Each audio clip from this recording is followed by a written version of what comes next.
ये तांत्रिक इस मरी हुई बच्ची को तंत्र विद्या की शक्ति से आत्माओं की दुनिया में जाकर बच्ची की आत्मा को वापस लाने की कोशिश कर रहा था ताकि बच्ची की जान वापस आ सके। लेकिन गांव वालों को पता चला कि ये आदमी बच्ची पर जादू टोना करके मार दिया है, जिस वजह से गांव वालों ने आदमी को उसी समय बुरी तरह से मारने लगे। आदमी कुछ बोल नहीं पा रहा था क्योंकि इसकी आत्मा दूसरे आत्माओं की दुनिया में जा चुका था। गलत फहमी के वजह से पति पत्नी को पेड़ में बांध कर जिंदा जला देते हैं। माँ बाप को जलते हुए देख तांत्रिक का बेटा रोने लगता है। उसी समय जलते हुए ये औरत पूरे गाँव को शमशान बनाने का प्रण ले लेती है। सुबह होते ही गांव वाले तांत्रिक के बेटे को भी मारना चाहते थे, ये सोचकर कि ये बच्चा भी उसी का अंश है। लेकिन गांव का सरपंच ने इन लोगों को समझाया और बच्चा को एक अनाथालय में भेज देता है। लेकिन ये बच्चा पिता की तरह आश्रम में तंत्र विद्या सीखने लगा। कुछ सालों बाद एक दिन गांव का बूढ़ा आदमी फसल सुरक्षा के लिए बने हुए कुटिया पर ही सो जाता है। तभी एक कौवा आकर जोर जोर से रोने लगा। बूढ़े ने कौवा की आवाज सुन उठकर इधर उधर देखता है, लेकिन कुछ भी दिखाई नहीं दिया। उसी समय बूढ़ा आदमी कौवा का इकट्ठा फौज को देख लेता है। आदमी इधर उधर देखने लगा। तभी रो रहा कौवा आकर अपने पंजे से आदमी को मारकर खून निकाल देता। सुबह होते ही बेटे ने खेत आकर देखा तो लालटेन जमीन पर पड़ा हुआ था और दूर दूर तक आवाज लगाने पर भी पिता का कुछ पता नहीं चला। कुछ दिनों बाद वही बूढ़ा आदमी इस जंगल में पड़ा हुआ था। तभी अचानक से उसकी आंख खुल जाता और भूख के वजह से पड़े हुए अमरुद को उठाकर खाने लगता है। उसी दिन गाँव में मेला लगाया गया था, इसलिए आदमी जंगल से निकल मेला की ओर जाने लगा। आदमी को इस तरह देख गाँव वाले डर जाते हैं, लेकिन ये बूढ़ा आदमी मंदिर में जाकर देवी माता के सामने ही मर जाता है। इस हादसा को देख पुजारी घबराकर अपशगुन का संकेत बताने लगा, जिस कारण पुजारी इस मंदिर के किताब को निकाल अपशगुन का हल ढूंढने लगा। किताब देख पुजारी ने घोर अनर्थ का संकेत बताते हुए बोला कि मृत्यु के कारण देवी माता मंदिर में ही कैद हो गई है, जिस वजह से माता अपवित्र हो गई। इसलिए देवी माँ के क्रोध से बचने के लिए और इस विपत्ति से आने वाले मृत्यु से बचने के लिए हमें पूरे गाँव में अष्टधिक बंधन लगाना पड़ेगा।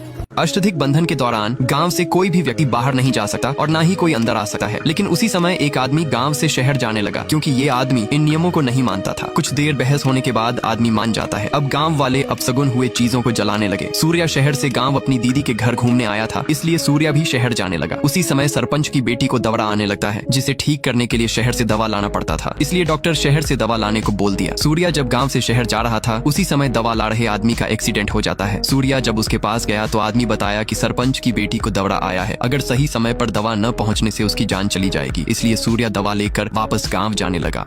उसी समय अष्टधिक बंधन का अंतिम लकीर खींचा जा रहा था। सूर्या को वापस आते देख गांव वाले पुजारी को देखने लगे, लेकिन पुजारी रोकने से मना कर दिया। अब सरपंच की बेटी को सही समय पर दवा मिलने के कारण ठीक हो जाती है। अष्टधिक बंधन लगने के बाद कोई भी आदमी इस लकीर को नहीं लांघ सकता था। इसके बावजूद सुधा नाम की लड़की अष्टधिक बंधन को लांघ अपने प्रेमी से मिलने चली गई, लेकिन दुर्भाग्य से इसका प्रेमी कुमार का उसी समय एक्सीडेंट हो जाता है, जिसे देख सुधा एकदम से खामोश हो गई और चुपचाप वहाँ से वापस गाँव चली आई। लेकिन जब सुधा अष्टधिक बंधन को लांघ रही थी, उसी समय सारा दिया अपने आप बुझ जाता है। अष्टधिक बंधन भंग करने के कारण मधुमक्खियां सुधा को वहीं पर उसकी जान ले लेता है। इधर सरपंच की बेटी और सूर्या एक दूसरे से प्यार करने लगे थे, इसलिए एक लॉकेट देते हुए बोली, ये लॉकेट बुरी शक्तियां जैसे चीजों से तुम्हारी रक्षा करेगी।